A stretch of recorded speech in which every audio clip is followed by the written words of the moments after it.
All right, Tom.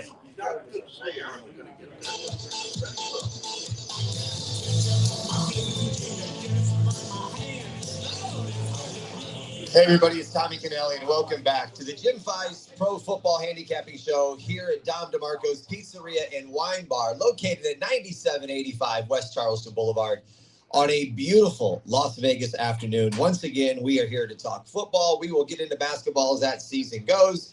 Next to me is all kinds of years of experience. To the gentleman to my right does not need any kind of introduction, but I will as well. The undisputed champion in sports handicapping, Jim Feist, how are you today? I'm doing good. This guy next to me offered me a deal. If I lose my $500 bet, he says I can only pay him $4.99. I thought that was I think he's got a kind heart, and that guy would be pro better, 32 years in the business. Top 5 this year in Circa Invitational after taking 3rd 2 years ago and 6th last year. A friend of the show that's going to give you a better deal. Welcome back, Scott Pritchard.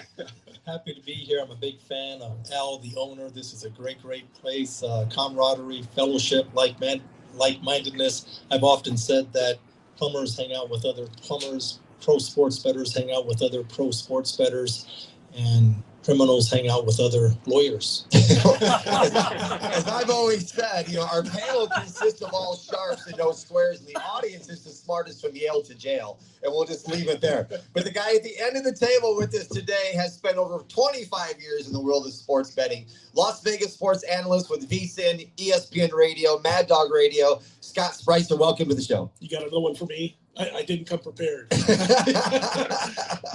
got to say real quick, this brings back a lot of memories because Jim gave me my first break all those years ago and hired me at Jim Feist Sports when I was 22. That's a couple years ago, Jim. And we started doing that TV show. You had already been doing it. We were both 17, right? 17. Yes. No, I think you were 19 at the time, if I remember correctly. But, it was great doing that show for all those years. I got out of it after you guys had been doing it for a while. I don't want to hurt your feelings. But I started watching that in high school. So We just had a week where every game was decided by double digits except one. That was a 1-point win for the winless Jets that are no longer winless. They can't lose this week because they're on a bye. And then we'll talk about them next week when they get Cleveland. But the Colts keep rolling, Jim. And let me ask you this. Are the Colts a legitimate contender to be in the Super Bowl? Of course they are. Why wouldn't they be? They have the running back. They got the offensive line. They got a head coach who's making good decisions. And they're red hot. And you keep that going, unless they get injuries, they're just like every other team in the league. There's no real A teams, unless maybe you look at Kansas City, the way they've been playing lately. But so they're all B teams at best, or B pluses, and they're definitely in that group. But before we move on, I want to say we have another star from VSiN here today. Dustin Swedelson's over here. Dustin. First time he's been here. Give a round of applause to Dustin, everybody. Before I get into some picks, we are live on both Dom DeMarco's YouTube channel and Proline TV. Text your questions or comments anytime during the show. We will get to them. Scott Pritchard, since we got Scott and Scott today on the show. Indy's going to Pittsburgh.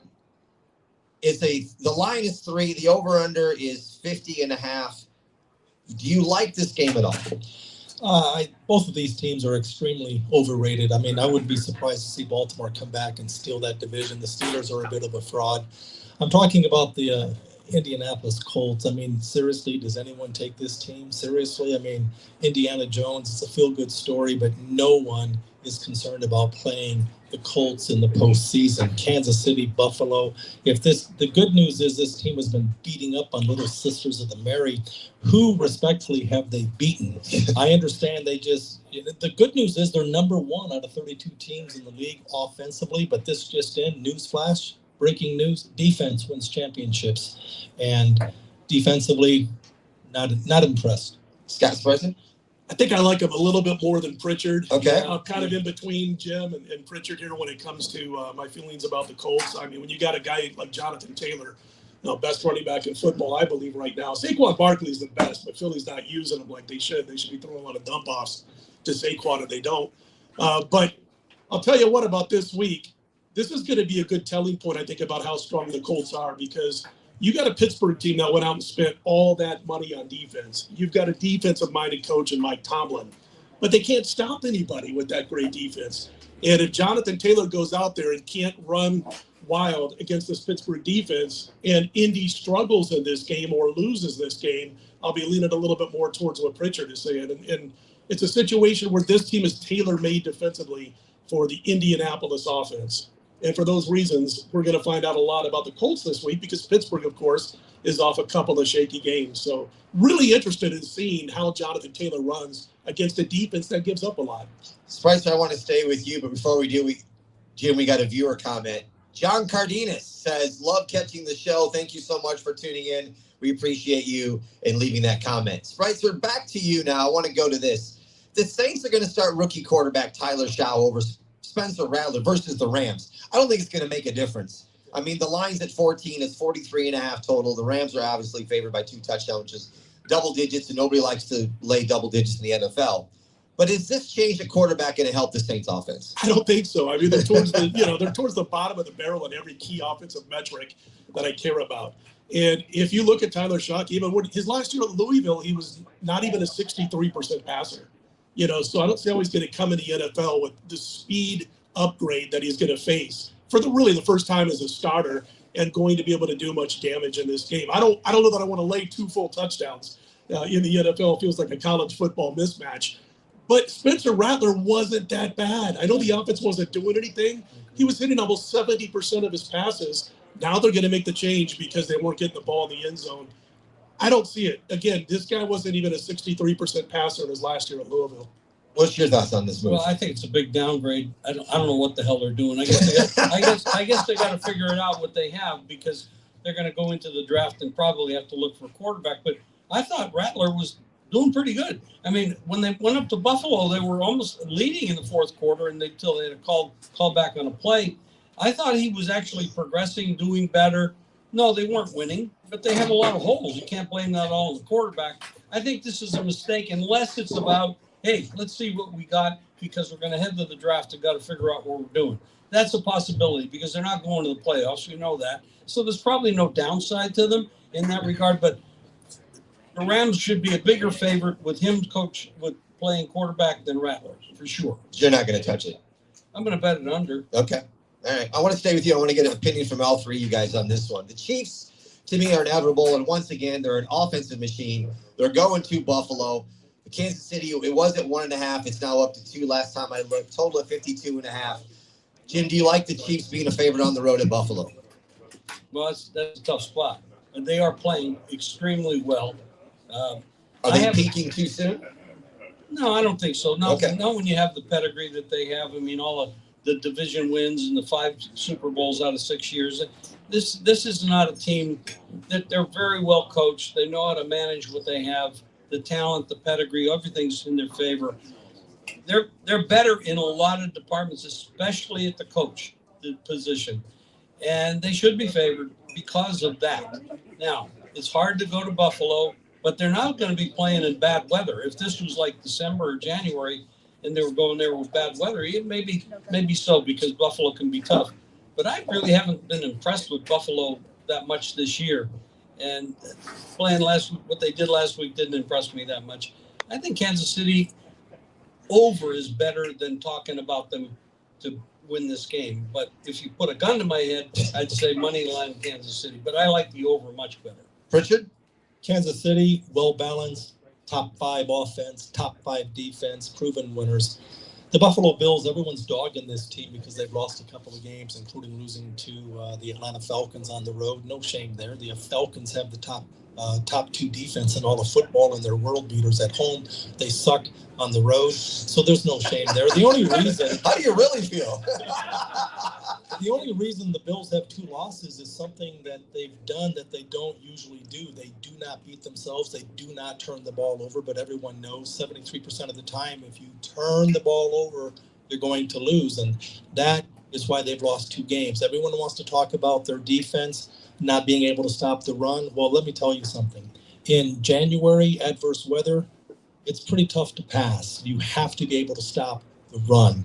And the fact is, defensively, overall, the Bills are 12th defensively. Offensively, no one runs the ball better than this team, and that's why they're going to be – this is the AFC Championship game. Forget Indiana Jones. Forget this overhyped, overrated Steelers. It's the Chiefs and the Bills and no one else. Spreitzer? Man, I'm telling you, this guy against Indianapolis. It's hard to What get did he him- his money there or It's hard something? to You know what? It's hard to get him to open up.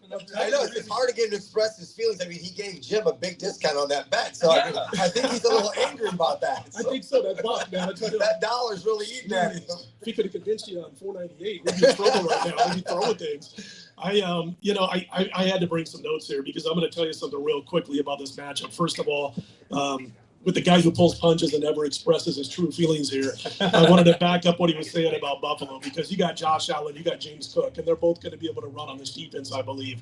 The one thing about Kansas City, they've forced their last three opponents to abandon the ground game. They get ahead, the teams aren't able to run the football as much as they want to.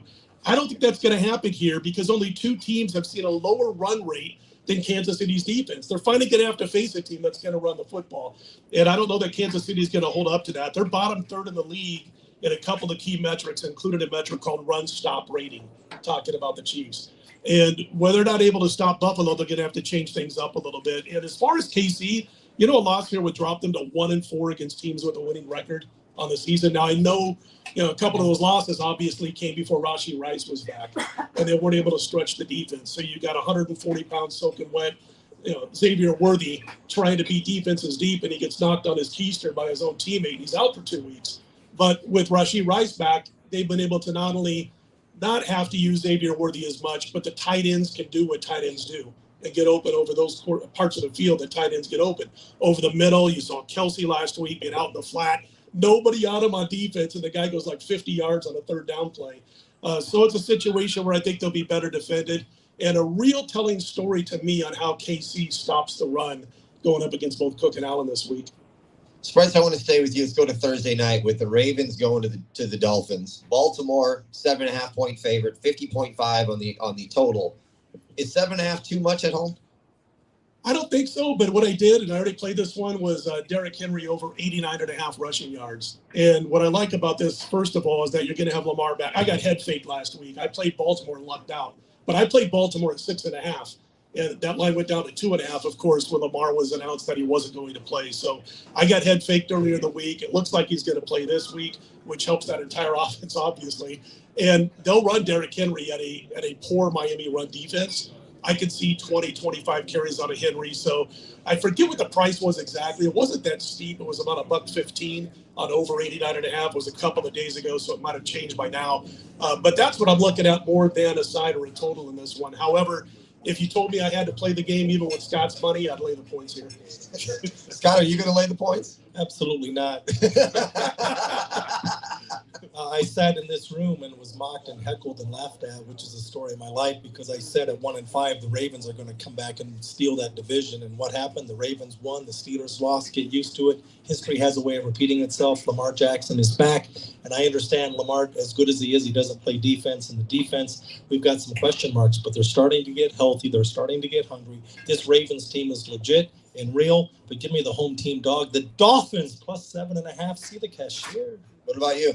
Well, I hate to say this, but I actually agree with I'm taking the 7.5. Okay. I'm also betting the game over. I like Tua over passing yards. I like Tua over passing attempts, and I like Tua completions as well. We don't know how healthy Lamar is. Okay, just because the player goes back, he's got a hamstring issue. Is he going to run, or are they going to tell him to stay in the pocket? Because if he pulls that hamstring again, they're done. Now, Huntley can come in there. They played well last week, so maybe he could carry the team the rest of the way. But they're like the other Scott over there, the smarter of the two Scotts. He did point out the defense issues that they have on the Ravens. So that's also a problem. I like this game over, and I like the dog. All right, Pritchard, I want to go with you. We're going to go to some Sunday games. Jim's obviously very smart. We have the Panthers going to the Packers. It was 12.5. It's up to 13.5. It's another double-digit line here at 44.5 total. But this is my question for you, Scott Pritchard.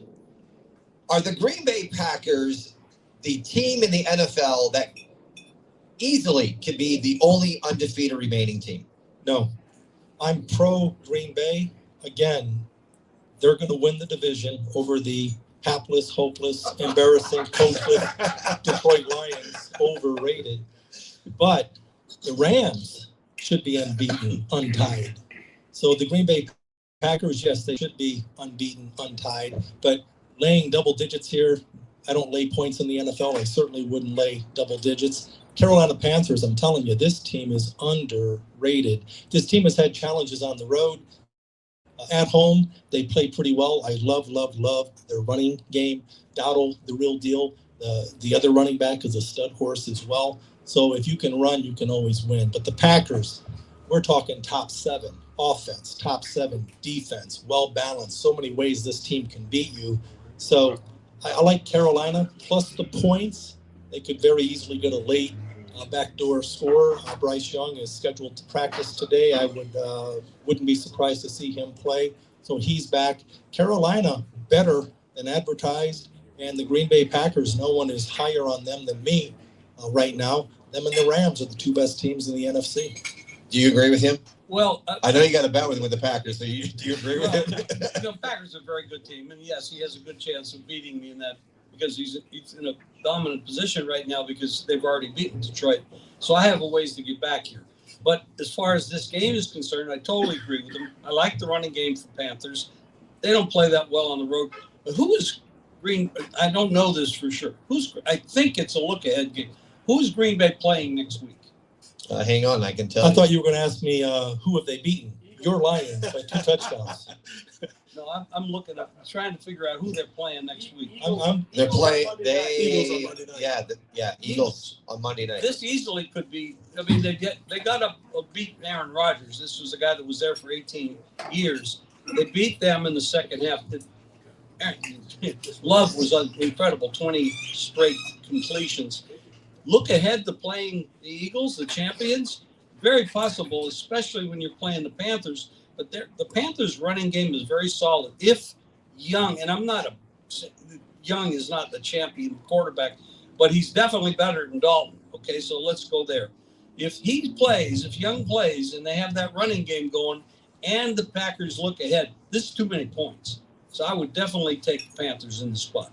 Spreitzer, let's go with you the next game. With the Bears going to Cincinnati, Chicago was favored at 2.5. It's up to 3. Totals at 51.5. Do you like the Bears the favorite on the road?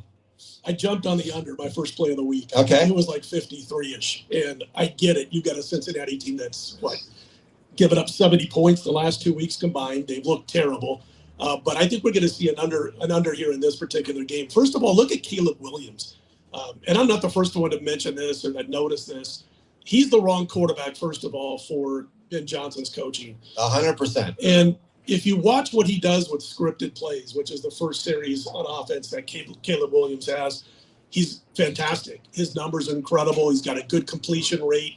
He doesn't make mistakes. As soon as the script is over with, those first 15, 20 plays, the rest of the game after the first series, he's under 60% passing, more interceptions than touchdowns. His yards per pass drops drastically. He's just not the same quarterback, so he needs scripted plays. I don't think that offense is going to do much this week. And on the flip side, I think the Bears can shut down this offense that they're going to be facing on Sunday. And so the very first play I made, because I'm looking at all these points, all this yardage that Cincinnati has scored and given up the last couple of weeks, losing to the Jets 39-38, giving up 31 to Pittsburgh the week before. And I'm sitting there going, man, I'm telling you right now, I don't see Joe Flacco doing it again. You got a pretty good defense, pretty good pass rush that he's going to face this week. And I just think this game probably lands in the mid-40s. I mean, even like a 26-21 type of affair keeps it well under that total. Do you agree with Scott Spreitzer? No. Jim, No come one's on, man. I I said nice things about you. I take them all back. Tell me what you like. Well, first of all, he's right about Caleb Williams. This guy is not, at least now, I don't know, maybe a miracle will happen in the next couple of years. He's not an NFL quarterback, at least at a top level. He might be a backup quarterback. He's not a starting quarterback. But we have a lot of that going on in the league. We have a lot of backup quarterbacks playing quarterback. And we need to find better quarterbacks because the bottom part of the league is terrible. And Chicago at the quarterback position is absolutely awful. The scripted plays, he's great. Scott pointed it out. He's 100% right. The problem is they're not going to stop Flacco and those receivers. It's not going to happen. And on the defensive side, the other way, you're not going to stop Chicago because this Cincinnati defense is absolutely horrible. They made the Jets look good, for God's sake.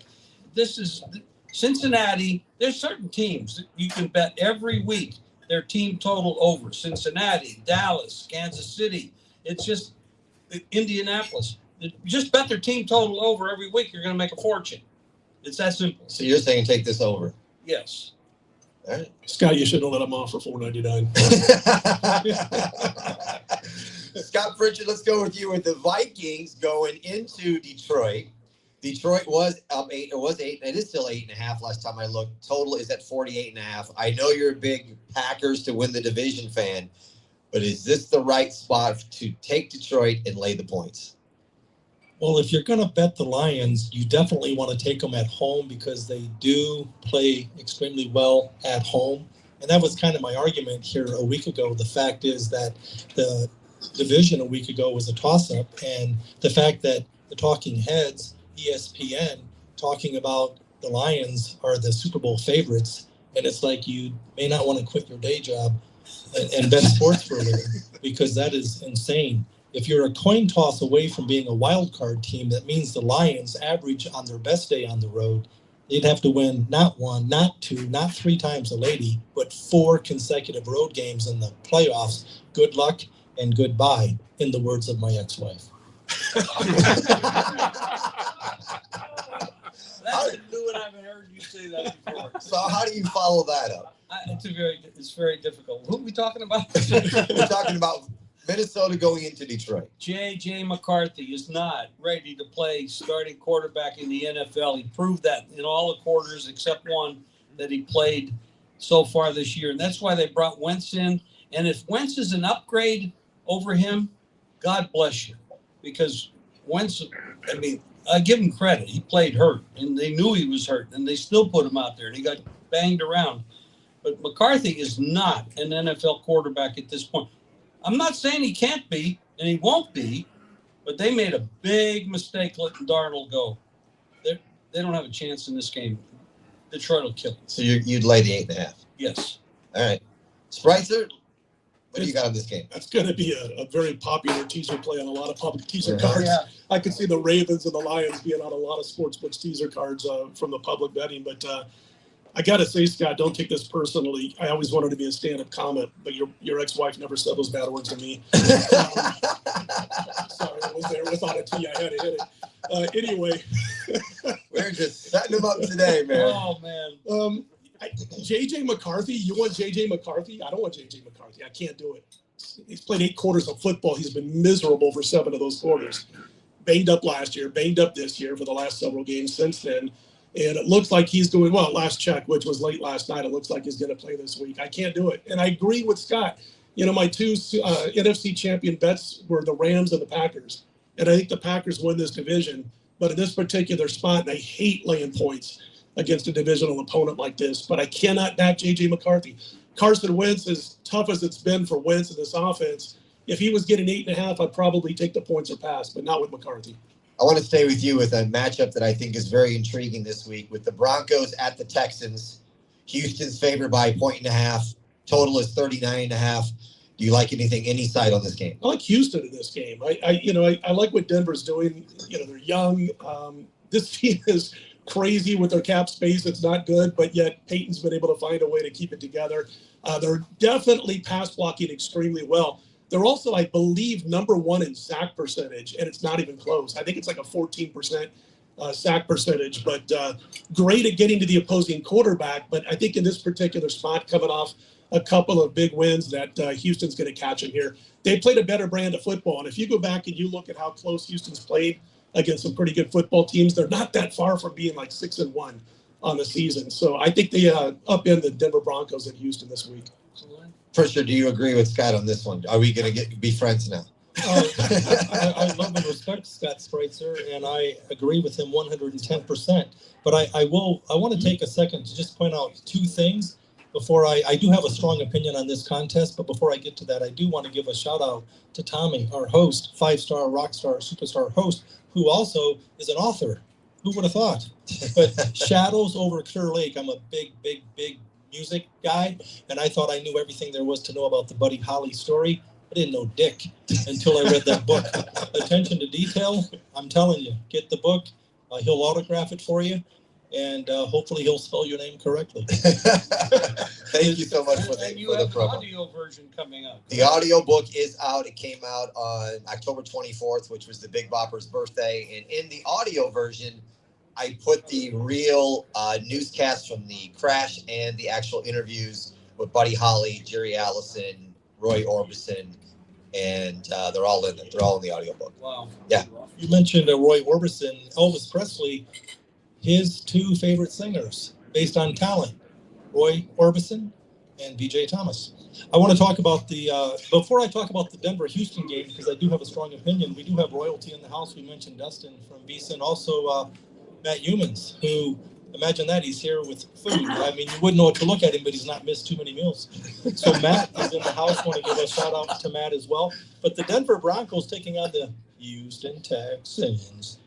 No one knows this, but everyone talks about the Bronco defense, but Houston has the best defense in all of football. They're at home. I don't trust the Bronco offense. Forget 33 points against Dable and the hapless, hopeless, pathetic, coachless, embarrassing Giants. This team on the road, Houston, to Scott's point, better than advertised at home. A point and a half, that's cheaper than your prom date's perfume. Jim, we're not that. He's on a roll. He's on a roll. And with that, we're going to leave that one there on that game. Just for the hell of it, I'm going the other way. Perfect. I'm going to pick Denver. They have a great pass rush. Stroud sees ghosts out there. The offensive line is awful. San Francisco couldn't get to him, but they have nothing on. They couldn't get to him. The ball control all game. Houston just dominated ball control. Denver is going to come in there much better coached, much healthier. They will get to Stroud. Stroud will be looking at ghosts the whole game. The wrong team is favored in the game. When you see the home team favored by 1.5 points, you know the better team is the road team. Let me stay with you, Jim. With Atlanta going to New England, and Atlanta's lost their 2 games, both of them by double digits. Patriots are favored by 5.5. The total's 45. Do you like New England in this spot? Well, I have to know a little bit about Penix, because if it's Cousins, it's a disaster. But is Penix going to play? Is he healthy? That makes a big difference. I mean, New England and Drake May have been playing very, very well. And they are in a battle with the Bills to win that division. And they're very capable of doing so. Atlanta is a mixed bag. But if Cousins is, I don't know who's playing quarterback. That has not been shored up yet for this week. But if it's Cousins, definitely I'm on Drake May and the Patriots. And I'd have to look at the line if it's announced that Penix is playing. But I don't know. Spreitzer, I mean? Yeah, we don't know if he's playing yet, Penix. I've been called worse. So. But, Sunday night we do a show, an opening line show, and it's like 11 o'clock our time on Sunday nights. And we always talk about those first moves. And this line was adjusted from 3 to 5, 5.5 on Sunday, New England being the favorite, of course. This is normally where I come in and play an ugly team like Atlanta and take the points. Haven't done it yet. I don't trust the quarterback situation. Cousins wasn't bad last week. It was 21 for 31.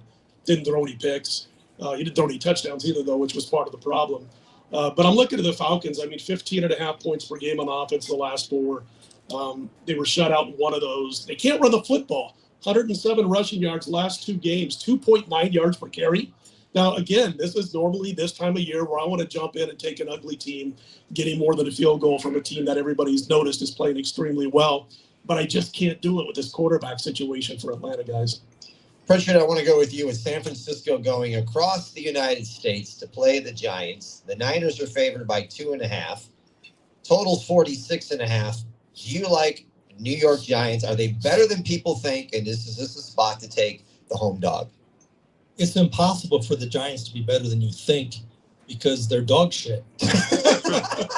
Dable is the worst coach on the planet. How does this guy have a job? He was. Well, how's the Dolphins coach have a job? Well, but Dable, this guy was coach of the year because of the New York media. That's why you want to get a true opinion on something. Talk to a pro sports bettor who puts his money where his mouth is. Anyone up here would suffice, or anyone in this room would suffice. Dable was coach of the year, and he finished third in his division. The only team that finished worst was Washington. Sirianni won 15 games, same division, and went to the Super Bowl. And yet Dable was coach of the year, the same guy who won 3 games a year ago. And this year, he can't coach himself out of a wet paper bag. So San Francisco is definitely the play here. But I do want to back up for 15 seconds and just address the Atlanta-New England game. The Falcons have the number 2 rated defense in all of football. They tend to play very well at home, but they're not very good on the road. I mean, case in point, earlier they lost at Carolina 30-0. 30-0. So they struggle on the road. And as I mentioned on Matt Human's TV show on Friday night, you want to be on the move early or against it late. This line opened Pats at home -2.5. It's been bet up to 5.5. I understand the move, but I'm against the move. Give me the Falcons plus the points. Will not take the overrated, overhyped Patriots, because you really want to bet your hard-earned cash on a team that lost at home to the Raiders. Can I say something real quick? You can, yeah. I was going to say, I'm coming back to you anyway. So just go wherever you want. I just wanted to mention that I'm thinking about O-Line TV show, the original version. And Jim, I think dog shit would have got us kicked off. I'm not sure. But Tom Collins is sitting right here. He had a lot to do with those shows. I'm surprised he didn't jump over here and strangle Pritchard, as he has thoughts back to the Pro-Line show and the stuff we used to say on there that used to get cut. So, I mean, we could even say 36 years on the air, we'd have been knocked off. Oh, easily in 1 minute. We'd already be in fuzz. Is what he's saying. No Pritchard back then. There's no doubt about it. Do you like either side on the Niners-Giants game? I can't play Brian Dable for all the things Pritchard just said, including the dog stuff, But here's the problem when you look at the New York Giants. We thought Brian Dable was like this savior when he first arrived as the head coach in New York. He couldn't even get Danny Dimes to complete a pass or make the right decisions. And look what Danny Dimes is doing with Indiana Jones over here. I mean, he's just having a fantastic year, whether you think they're overrated or not. And he looks like a legit starting quarterback and one of the top 10 in the NFL right now. Dable had this guy looking like he didn't belong in the league. So it's tough for me to jump in on the Giants thinking about things like that. I think, we can't pick a winner up here. We have Matt out there and Dustin. Who do you guys like?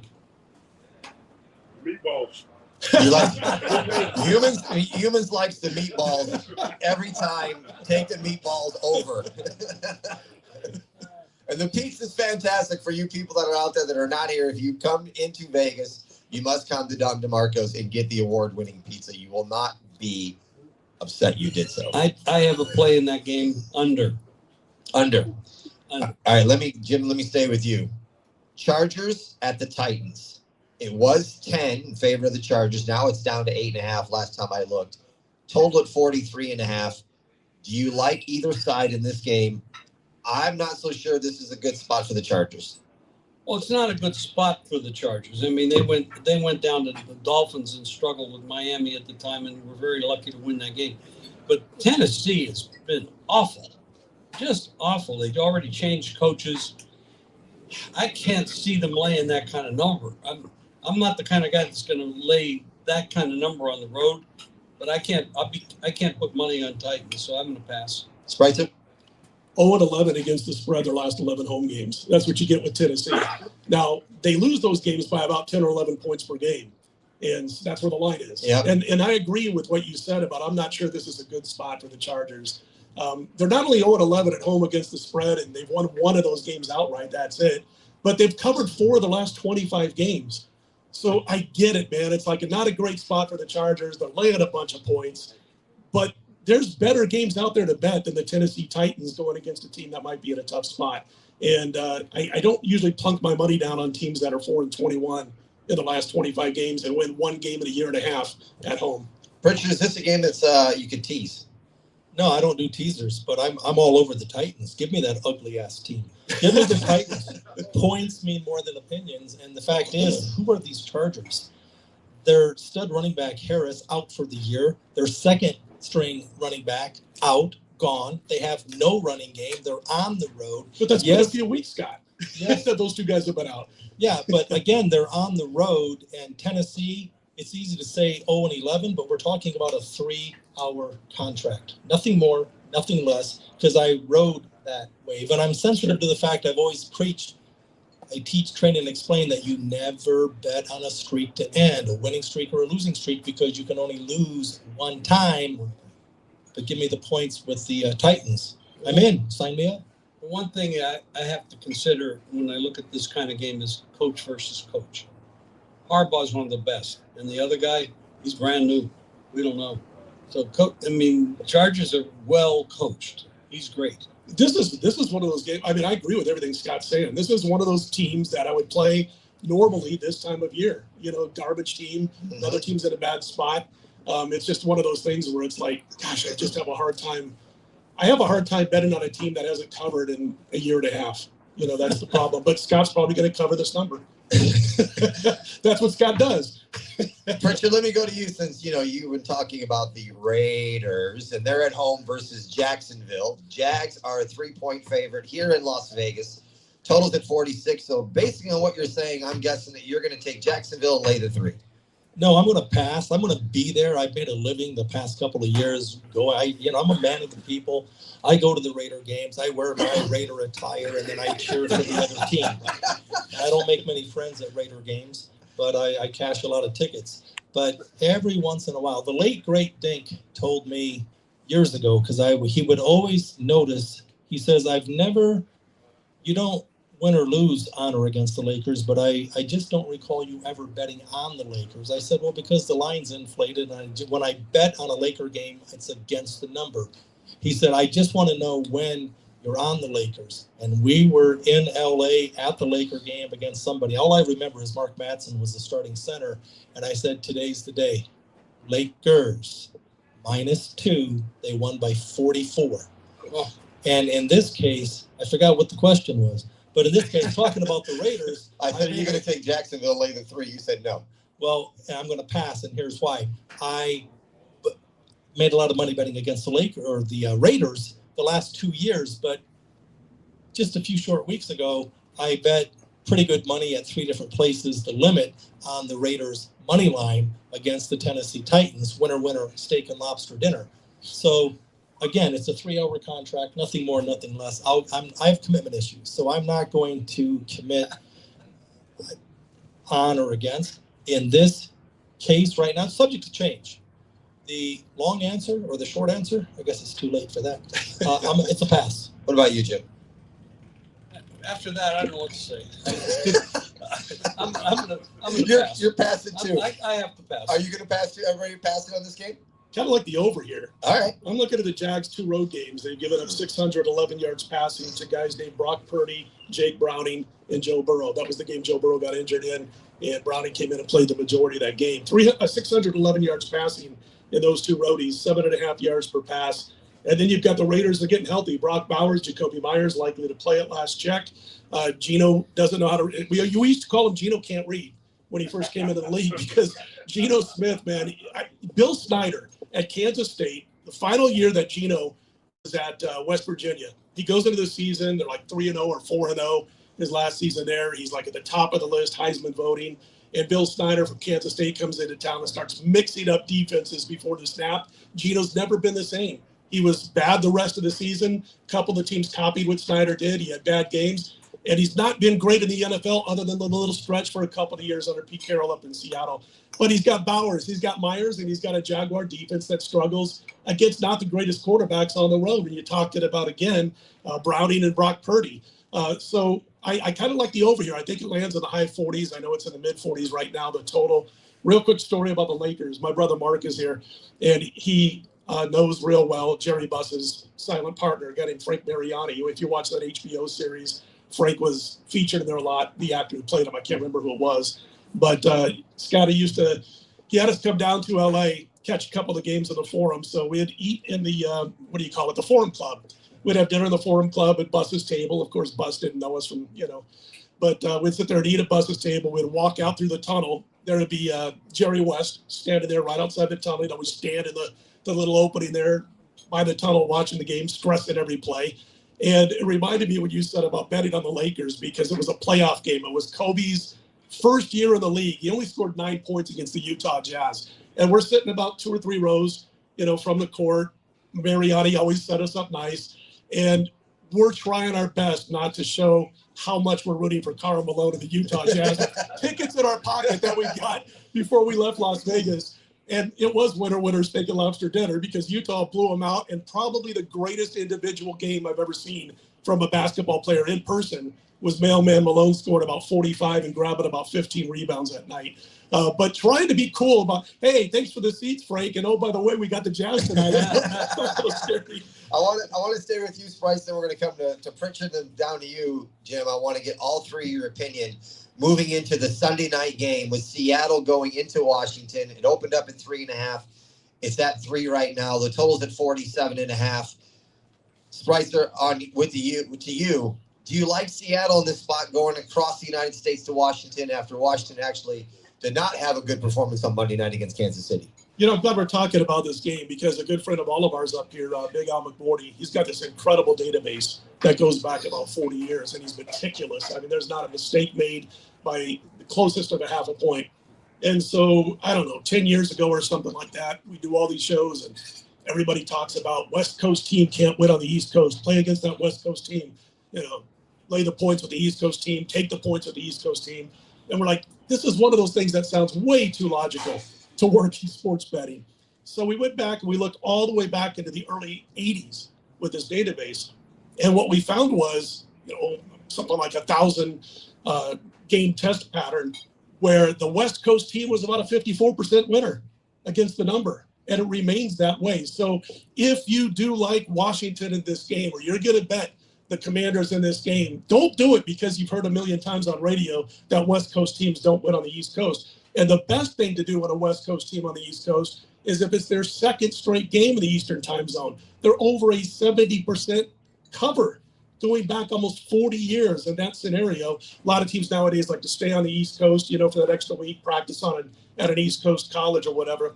But as far as me in this one, I like under 47. Washington's defense has been on the field a lot. I get it. But I think Seattle's going to be able to run the football. And that's kind of what you want to do against Kingsbury, because he wants that up-tempo offense with the Commanders. I think under 47 is the way to go. But I'm glad we did talk about it, because I wanted to bring up that massive myth of West Coast teams don't cover on the East Coast. Pritchard. When Scott Spreitzer speaks, I listen. Here comes. Except now. Except now. Except on this game.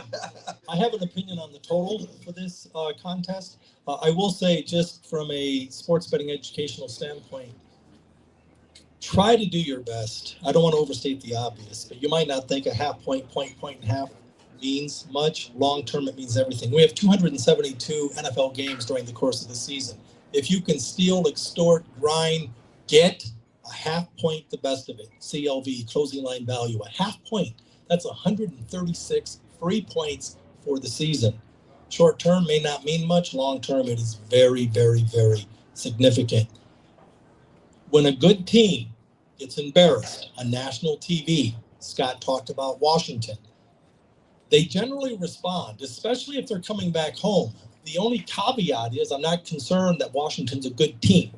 Tennessee gets embarrassed every single week and they never bounce back. But Washington, I'm looking at the total here, and I'm telling you, I like the over, Red Rover. Points in this contest, cheap. The total is just simply too low. I think I'm not sold on the Washington defense. Washington at home will respond. And I think Seattle, they're a feel-good story. They're still the third best team in that NFC West division, and they're on the road, a couple of time zones, a couple thousand miles. Over. We do have to concern ourselves with the coach, or not the coach, but the quarterback issue, Daniels or Mariota for Washington. I'm not sure anybody know who's going? I thought last I saw it was Daniels. Okay. Yeah. Daniels, if it's Daniels, it's over. I like it over. You like it over? Yeah. All right, before we get into our Monday night game, make sure you join Greg DePalma with a Thoroughbred Handicapper live today on Proline TV at 4:30 p.m. Eastern. They're going to do a Breeders' Cup special and go over several big races, including the Breeders' Cup Classic. So join Greg today on Proline TV at 4:30. Jim, I want to go with you. We're going to get into Monday night. Arizona at Dallas. Now, Schottenheimer promises changes to the defense after the blowout loss to the Broncos. First off, do you believe him? I don't know where the hell he's going to get the athletes. Well, I'm just telling you, you don't believe him. He's got, well, he might make changes in who starts, who plays. They don't have a lot of athletes on defense, and they're just not good. And well, they're favored 2.5 in this game against Arizona. That's not very much. But the key to the game, I bet every week I bet Dallas team total over. I bet Dallas game over. And this week I'm going to bet Dallas also to win the game and lay the money. I'm going to play the money line Dallas. So I have 3 bets on this game. Pritchard. Yeah, I have an opinion here. Monday night, Arizona, Dallas, it's kind of a double-edged sword with the Cowboys. They're world beaters, world class, and kicking ass when it comes to offense. Number 1, number 2 in all of football, behind only Indiana Jones and the overhyped Colts. But they will attempt to outscore you. They have to attempt to outscore you because they can't stop anybody. So they're great offensively, but they're terrible defensively. And bottom line is, just to cut to the chase, if Jim Feist likes the over, then I love the over. Spreitzer. I thought he was going to say something else. But You agree? The way he was setting that up. I just look at Arizona. I'm thinking, when does this team finally collapse? And I'm not saying they're going to do it this week, but this team could be undefeated. Every one of their games has been decided by, one score. And you look at that game against Tennessee, that fluky win by Tennessee. They're up 21-6 on the Titans. It was a late third quarter, early fourth quarter, whatever it was. The kid for Arizona busts a 70-yarder. He's going to go into the end zone. They're going to be up 28-6. They're going to cruise to the win, drops the ball at the goal line. Tennessee comes back and wins that game. Flukiest game you've seen, one of the flukiest all season long. But Arizona's always in the game. And they're talking about, hey, Kyler Murray's back. I don't care if it's Kyler Murray or Brissett. There's not that big of a difference as far as the positives and negatives that happen on the field to the offense when either one of these guys is on the field. I don't have a play on this game. I'm kind of being long-winded for a guy without a play. But I think Arizona, I really want to see this, and it might be good for in-game betting, because I want to see if they finally collapse from all these close losses. I mean, this team, every game is 26-23, with this team, it seems like. And so I think, if they get it going early, I might have to back them here because every game is so close, but they haven't learned how to win. So anyway, I'll let these guys have their opinions on this one and take the over in both. Before I get to any questions from our audience, Ray is not here, but he sent me way too many questions that we're going to get to. Really? So I'm just going to go to his first one. And Jim, I'm going to ask you, he wants to know, who would you rather have right now for the next 3 years, Joe Burrow or Daniel Jones? Joe Burrow. Pritchard. Don't know, don't care. If there's no point spread on it, I lose interest real fast. Spreitzer. I like you, man. You're funny. You've done this before, haven't you? I'm going to say Joe Burrow, as long as he's got an offensive line. Any questions from the audience? Yes, Bernie first. Are any of you guys, anybody fired on Houston Texans yet? Yeah, we both like him, Scott and I. You jumped at me. 11 favorites covered last week, and I got a funny feeling something is going to happen like that this week. Denver won by 20 points at home last week. Teams that win by 20 go on the road the following week. Not so much. Houston looks buttoned up after they shit the bed in Seattle 2 weeks ago. No Patrick Surtain out 4 weeks. So that changes the dynamic of that defense. You got a nice cozy line, to Jim's point, where I just play the money line and worry about a 1-point win. That game really jumped at me. I thought maybe you guys would have a stronger feel on it. Great point about Patrick Surtain, because I forgot to mention that. At least 4 to 6 weeks, it looks like. And he's the best at what he does, I think, in the NFL. I mean, I don't know if you agree, Bernie, but he's fantastic. Not only that, he takes away half the field. He does. He changes the way you construct your offense. And Yes. the way Denver, So, he's a DB who really affects, and I just mentioned during that game that Denver, I think, is number 1 in sacks in the NFL, and it's like 10 sacks more than the next team, which I believe is the Rams off the top of my head. Surtain has a lot to do with that pass rush because he takes away half the field, and you don't have to double up on that side of the field when he's out there. I think it's a great I point. respect what Denver's doing, but I'm not sure if they're bullies yet. and Houston, I feel, has just crossed that line now where they're playing great complementary football. You got a nice cozy line at home on Monday night in the national TV game.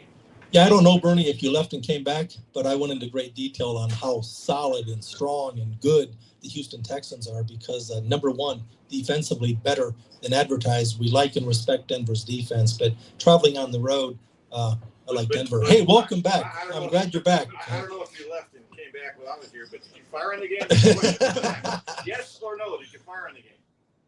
I'll take it as a no. Can I answer the question? I was waiting for you. I haven't. Not yet. That's all I wanted to know. All right. You got a question? Yeah, it was along the lines of Surtain. At least with him out, maybe Riley Moss won't be targeted so many times, fellow Iowa Hawkeye. But I'll switch off of Surtain. How much weight do you folks put into the fact, for example, Joe Alt? He's back. He's a monster offensive lineman. How much does that affect a professional better like you guys? Jim, you go first. Makes a big difference to me because the offensive line is everything when it comes to the quarterback play.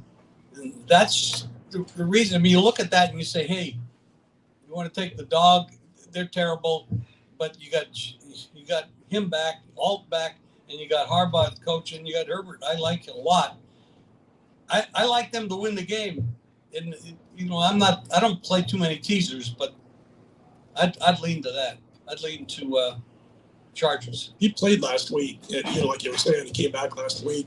Left tackle, man, that's huge. And he wasn't even the best at the start of the season, but he's huge for that offensive line. So I think it's extremely important for the handicapping.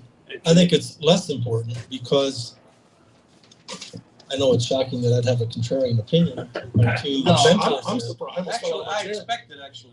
But first of all, the line's going to reflect when you have a star player out. But we're still talking about 1 out of 22 players. It's not like Michael Jordan where he represents 20% of the starting 5.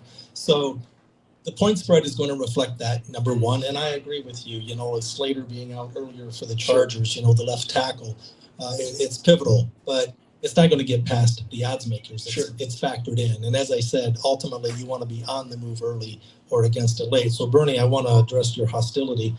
You're a friend. You and I are not related. I understand. Hey, believe me, you and I are not related, but to me, you're family. So if you asked me if I fired away, I missed the move. I mean, I liked it at a pick. I didn't play it. It's now 1.5. So respectfully, I hadn't played it. But the gentleman asked me a question. I have an opinion. I like the Texans. Well, what's interesting is Jim and Feist and I have talked about this. If you're laying less than 2 points, why not just play the money line? And so I do that. Yes, over the long haul, your dissertation on getting the half point is so spot on. It never matters until it does, right? Well, then it just mattered because I'm with you 110%. Anyone who knows me knows I'll proactively find the cheapest money line in the NFL. It's so efficient and so liquid and so tight that you might not think 2.5 lay it. No, I want the cheap money line. But I played Arizona against the Niners early, and I had the minus 1.5 on the Niners. They won by 1. So that's to illustrate your point, and I'm with you 110%. And that I have to stay in my lane. And that's the one time I stepped out and laid 1.5, and it came back to bite me. Go ahead. I want to thank J-Lore for donating 3 bottles of wine. As always, after the outro, everybody that's viewing in, stay tuned here. I'll announce who's going to give away or who's going to win 3 bottles of wine. But let's give a big round of applause to Scott Spreitzer, Scott Pritchard, and the one and only Jim Feist. My name is Tommy Canale. Good luck on your bets, everybody. We'll see you next week with Kenny or Alex White, and Brady Cannon are going to be here. We'll see you there next time.